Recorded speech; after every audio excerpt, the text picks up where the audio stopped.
Արդեն 15 տարի սեպտեմբերի 29-ը աշխարհասփյուռ եզդիների համար տոն է։ 2012-ին Արմավիրի մարզի Ակնալիջ գյուղում աշխարհի եզդիների հոգևոր բարձրագույն առաջնորդն օծեց Ռուսաստանաբնակ բարերար Միրզա Սլոյանի ընտանիքի միջոցներով կառուցված սրբատեղին Զիարատա Եզդիան։ Դրանից հետո սկսվեց եզդիների տաճարի շինարարությունը։ 2019-ի սեպտեմբերի 29-ին բացվեց Տաուսե Մալակի եւ 7 հրեշտակների տաճարը, իսկ հոգևոր առաջնորդ Միր Թասիմ Բեկն այդ օրը հռչակեց ուխտագնացության օր։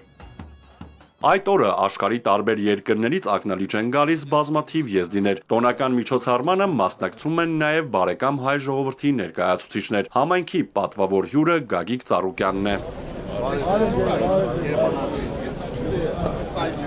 Հայերի եւ եզդիների եղբայրական դարավոր պատմությունը աշխարհի համար պետք է օրինակ լինի, ասում է Գագիկ Ծառուկյանը ու շնորհավորում բարեկամ ժողովրդին։ Հարգելի սիրելի եզդի ժողովուրդ, առաջին հերթին ուզում եմ իսրտե ձեր բոլորին ողջունել։ Հիացած եմ տեսնելով այս կառույցը ամեն ինչը։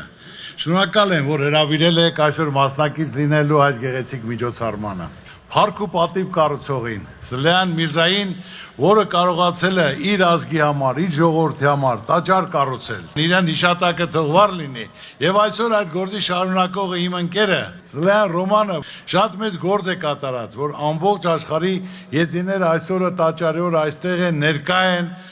շփվում են իրար հետ, կապ կա, միասնություն կա։ Հայերի եւ եզդիների ժողովրդական բարեկամական դարավոր պատմությունը սա պետք է աշխարհին ցուցանիշ լինի, որ միասնական մարդիկ իրար ուսուսի տված եղբորպես կարողանում են ապրել, արարել, ստեղծել։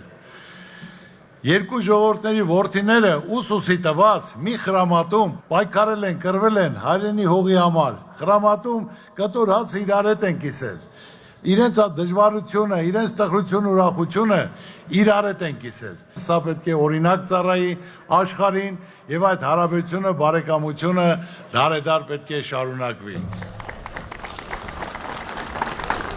Տաուսե Մալակի եւ 7 հրեշտակների տաճարը Լալիշի սրբավայրից հետո եզդիական ամենախոշոր տաճարն է աշխարհում։ Եզդիներն իրենց ծիսակարգերը կատարում են այստեղ, օրհնություն ստանում սրբից։ Հրեշտակապետը Սիրամարգի տեսքով է պատկերված։ Մենք ծնվել ենք, մեծացել ենք Հայաստանում։ Երբ մենք գնացինք Ռուսաստան, իր մտքում կար միշտ սարքել մի հատ եզդիների համար տաճար։ Եվ այդ տաճարը կառուցեց իմ հայրիկի հոգու մեջ նոր բան առաջացավ, սարքել ավելի մեծը, որ կարողանա շատ ժողովուրդ գա ու այդ նպատակը իրականացավ։ Ամեն տարի սեպտեմբերի 29-ին մի մեծ հավաքույթ է, մի մեծ տոն է մեր ժողովրդի համար, ամբողջ աշխարհի տարբեր երկրներից, Սիրիայից, Իրաքից, Իրանից, Թուրքիայից, Ռուսաստանից, Եվրոպայից գալիս են հազարավոր մարդիկ եւ այստեղ մի մեծ շքով տոն են կատարում, մեր հոգեվորական մեծ դասն է գալիս մեր շանգալից եւ իրանք էլ իրանց օրհնությամբ, ես էլ որպես հոգևոր, ես էլ եմ օրհնում բոլորին, թող Աստված անի այսպիսի տարիներ, ուրախ տարիներ շատ կանցկացնենք մեր Հայաստանի Հանրապետությունում։ Կարծեք թե բացվել է կամուրջ Հայաստանի Հանրապետությունում աշխարհասփյուռ եզդիության համար։ Եվ այստեղ սա խոսում է ոչ միայն մեր անցյալի ու ապագայի մասին,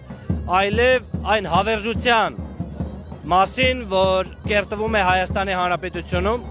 որպես նշան, որ այստեղ կրոնի ազատությունը իսկապես գործում է, այստեղ հայ ժողովուրդը եւ եզդի ժողովուրդը միմյանց պարզապես չեն սիրում հարգում, այլ մեկտեղված են։ Այսօր նաև այստեղ այցելեց պարոն Ծառուկյանը, ինչի համար նաև շնորհակալ ենք։ Տոնական միջոցառումն ավարտվում է երկու պարով։ Ամեն տարի այս օրը հռչակված է եզդիական համայնքի միասնության ու համերաշխության օր, ինչը եւ արտացոլված է նրանց ազգային պարերում։